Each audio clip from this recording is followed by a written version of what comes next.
ugh. So sometimes if you know a friend or a family member has a mental illness, you might not know how to respond. You might not know how to react or how to support them. And a lot of the time you may distance yourself from that particular person because you don't know how to react. And that can upset someone so much. Like, you're doing it like to be good, like you're doing it so you don't say the wrong thing to upset them, but then it's also upsetting them by isolating yourself from them. So I made this video so you can sort of understand how to support them, but obviously everyone is different, so it is important maybe if someone's comfortable sort of asking them what would help them in a particular situation first. But if you don't feel comfortable doing that, or you just want some other like tips or whatever, watch my video and I hope it helps. One of the best things you can do is try to educate yourself. So try Google like the particular illness and just what it's about, what it's like for someone suffering, because I know a lot of people online, they'll write out the personal experience of it and the personal experience of maybe like panic attacks and stuff like that. Or if you don't like reading and stuff, lots of people do videos on them. Like I've done a few videos, so if you want to watch any of them, please do. But yeah, so just try understand what it's like for at least some people, because obviously it is different for everyone. I feel like it's really important to say it's different for everyone, but a lot of people have sort of similar things, so just try educate yourself on that particular issue, and it can mean so much to someone. So the most important thing you can always do is to listen to your friend. If they decide to open up about their mental illness, just listen to them. You don't have to offer like a support, you don't have to say, oh, it'll get better or whatever, anything. Like sometimes all I've needed is just someone to listen and someone to validate me and someone just to be there, and I'm so lucky that I have had. So panic attacks are different for everyone. It can be hard to sort of understand them if you don't know what someone's going through.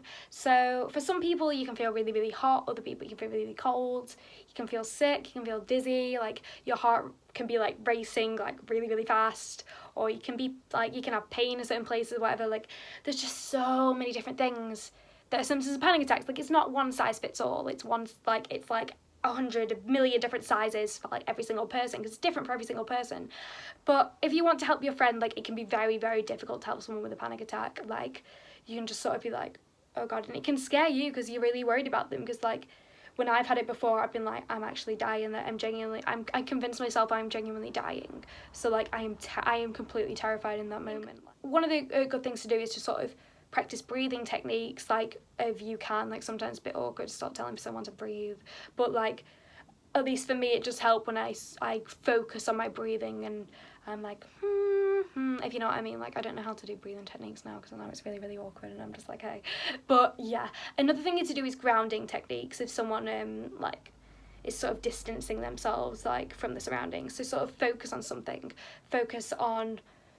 that you can see, something you can hear, or something you can smell. I think for me it's good for something I can see. I like try count like, oh, how many trees are there in an area, or how many certain objects can I see. Or then after a panic attack I find it really helpful to talk to someone. So just after they've calmed down, after they feel a bit more, you know, just themselves, just like ask them if they want to talk about it, because like I really enjoy talking about it afterwards. Not enjoy, but I really like talking about it afterwards. I like just saying what was going through my head at that moment, and maybe discussing my triggers, because for a particular thing, because like I might have a particular trigger for a panic attack, or sometimes they come on randomly and those are the scariest.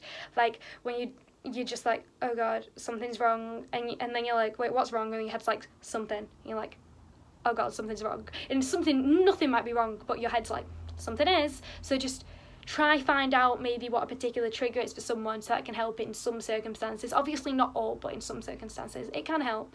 Try be calm yourself and not freak the other person out, and like if you can both be calm together, as calm as you can afterwards, and just like talk it through and sort of try and understand it from each other's perspective and stuff. So if someone has OCD, don't point out when they're doing compulsions. Don't like say something about it, because like I'm so self-conscious when I'm doing compulsions. Like I'm like, I have to do this, but like I'm doing it a certain amount of time, someone's gonna think I'm weird, someone's gonna think I'm strange, people are all looking at me, like, so don't point out, don't be like, why are you doing that, like stop touching that, like what are you doing? Is don't like tell someone they're being annoying, don't like for doing a particular compulsion, don't like whatever, like don't say it's stupid or illogical, like it doesn't make any sense. I know it doesn't make any sense. Like I literally am just here like, I hate myself every time I do like these compulsions. I'm just now like doing something particular, I don't know what I'm doing, I'm doing something, and then someone's like it's not gonna help, it's not gonna stop me from dying or whatever, and I'm like, one part of me knows that, the other part of me is like, do it. So yeah, It's very, very aggressive, hence the like shouting. With all mental illness, but especially with depression, keep in touch with your friend. If you notice that one of your friends is missing from a few social events, always make sure, like, always just check on them. Like, it's just so important to just send a simple message like, hey, you okay? Like, hey, why weren't you out today? Like, don't be like proper like messaging them all the time and being like proper like creepy or whatever, but just send a simple like message once in a while and just try keep in touch, try meet up. Okay, so now what not to do. Do not, under any circumstance, say somebody has it worse. No matter what the mental illness is, don't say somebody has it worse, because I know, they know, everyone knows somebody has it worse. So whenever someone says that, I will just do my angry face, which is this. That is my angry face. So if you notice self-harm marks on someone's body, the worst thing you can do is be like, what's that? You know what it is, I know what it is, I don't want to discuss it in this exact moment. Like, someone with self-harm marks shouldn't feel the need to cover up just because someone feels the need to ask. Someone feels entitled to know what every mark in your body is. So don't ask. Like, if somebody asks me out, I'm just not gonna respond, but I just don't respond. I'm just like, it's whatever. And don't try get mad at someone for having the marks on their body, especially if you notice they're new ones. Don't get mad at someone. If you get mad at someone, they're gonna feel the need to cover up, they're gonna feel the need to do it in like particular places so other people don't. With eating disorders, do not get angry at them for not eating. Like, if you've made them a particular meal or you're out eating something, if you bought them food or whatever, don't get mad at people for not eating, because trust me, they are trying their absolute hardest. They're not doing this for attention, they're not doing this because they want to. Like, it's an illness.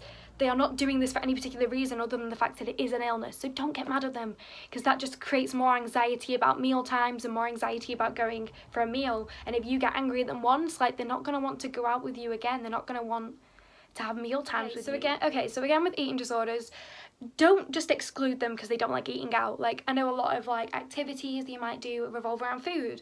Well, still invite them. Like, they might decline, but it's nice to just have an invite. Or maybe plan social activities that don't revolve around food. Like, there's so many things you can do that don't revolve around food. Like, it's so important for people with mental illness to feel included and not to feel isolated. It's just really important to do that. So make sure you try your hardest to keep including people. So eating disorders, do not do. Do not be like, why have you eaten that? Do you not like it? Or like, are you gonna eat a bit more of that? Do you ever eat? You look anorexic.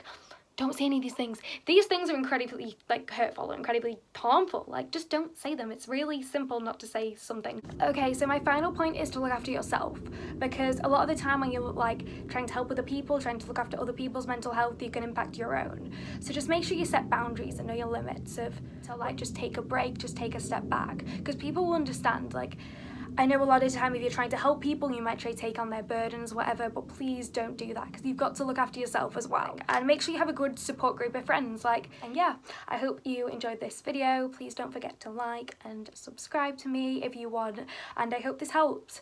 And if you have any other questions, just message me on Twitter or Instagram. My username is RachelLawty2 on both. So yeah, thank you for watching.